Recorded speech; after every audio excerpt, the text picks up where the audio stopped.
യുപിയിലെ മഹാസഖ്യം കോൺഗ്രസിന് മുന്നിൽ മുട്ടുകുത്തി എന്ന് വേണം പറയാൻ.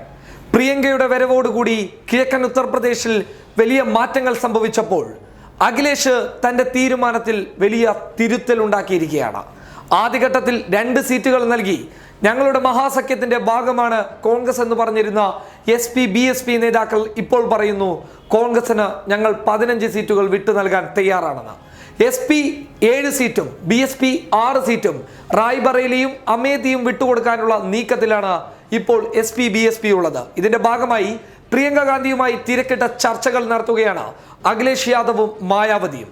ആദ്യഘട്ടത്തിൽ കോൺഗ്രസ് 20 സീറ്റുകൾ ആവശ്യപ്പെട്ടിരുന്നു. എന്നാൽ ഇത് കോൺഗ്രസിന്റെ അഹങ്കാരമാണെന്ന വാദമായിരുന്നു മായാവതിക്കുണ്ടായിരുന്നത്. എന്നാൽ പിന്നീട് മായാവതി ഇതൊക്കെ മുൻകൂട്ടി കണ്ടുകൊണ്ട് തന്നെ ചില നീക്കങ്ങൾ നടത്തുകയായിരുന്നു. അതായത് ബലാക്കോട്ടിലെ തിരിച്ചടിയും അതുപോലെ തന്നെ പുൽവാമ ഭീകരാക്രമണങ്ങളൊക്കെ BJPക്ക് ഒരു വലിയ തരംഗമുണ്ടാക്കാനുള്ള സാധ്യത മുൻകൂട്ടി കണ്ടതോടുകൂടിയാണ് മായാവതി കോൺഗ്രസിന് മുന്നിലേക്ക് സഖ്യ പ്രതീക്ഷകളുമായി കടന്നു വന്നത്. ഒടുവിൽ ഇപ്പോൾ പ്രഖ്യാപിക്കാൻ വേണ്ടി മുന്നോട്ട് വന്നിരിക്കുകയാണ്. നാളെ ഇതുമായി ബന്ധപ്പെട്ടിട്ടുള്ള വിശദ വിവരങ്ങൾ കൈമാറുമെന്നുള്ളതാണ് ഇപ്പോൾ ലഭിക്കുന്ന റിപ്പോർട്ടുകൾ. അതായത് നേരത്തെ SP-BSP RLD സഖ്യമായിരുന്നുവെങ്കിൽ ഇപ്പോഴിതാ കോൺഗ്രസും മഹാസഖ്യത്തിന്റെ ഭാഗമായിരിക്കുകയാണ്. കിഴക്കൻ ഉത്തർപ്രദേശിൽ വലിയ മാറ്റങ്ങൾ പ്രിയങ്കയുടെ കടന്നുവരലോടുകൂടി നടന്നിരുന്നു. അതുകൊണ്ട് തന്നെ കോൺഗ്രസ് ഒറ്റയ്ക്ക് മത്സരിക്കാൻ മുന്നോട്ട് വരികയും ചെയ്തിരുന്നു. പക്ഷേ അഖിലേഷ് യാദവ് ആദ്യഘട്ടത്തിൽ തന്നെ വലിയ ഒരു മാറ്റങ്ങൾ സൃഷ്ടിക്കാൻ വേണ്ടി മുന്നോട്ട് വന്നിരുന്നെങ്കിൽ പോലും മായാവതിയുടെ ചില കടുത്ത തീരുമാനങ്ങൾക്ക് മുന്നിൽ അഖിലേഷ് യാദവ് മുട്ടുമടക്കുകയായിരുന്നു. ഇപ്പോൾ കോൺഗ്രസുമായി സഹകരിച്ച് നല്ല രീതിയിൽ മുന്നോട്ട് പോകാമെന്നുള്ള ഒരു തീരുമാനത്തിലാണ് മായാവതിയും അഖിലേഷും ഉള്ളത്.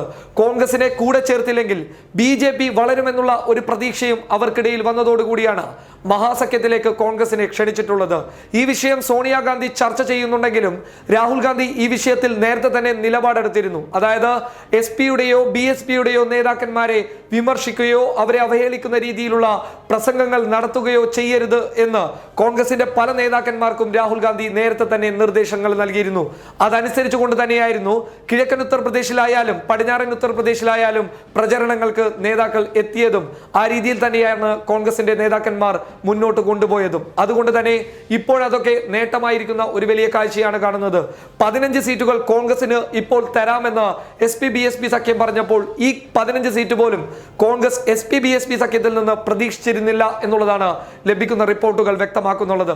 എന്നാൽ 20 സീറ്റുകൾ ആദ്യഘട്ടത്തിൽ ആവശ്യപ്പെട്ടത് ഈ 15 സീറ്റുകൾ പിടിക്കാനുള്ള ലക്ഷ്യമായിട്ടാണ് പലരും കാണുന്നുള്ളത്. എന്തായാലും മഹാസഖ്യം ഉത്തർപ്രദേശിൽ കടന്നു വരുന്നതോടുകൂടി വലിയ മാറ്റങ്ങൾ സൃഷ്ടിക്കാൻ സാധിക്കുമെന്ന കാര്യത്തിൽ യാതൊരു സംശയവും വേണ്ട.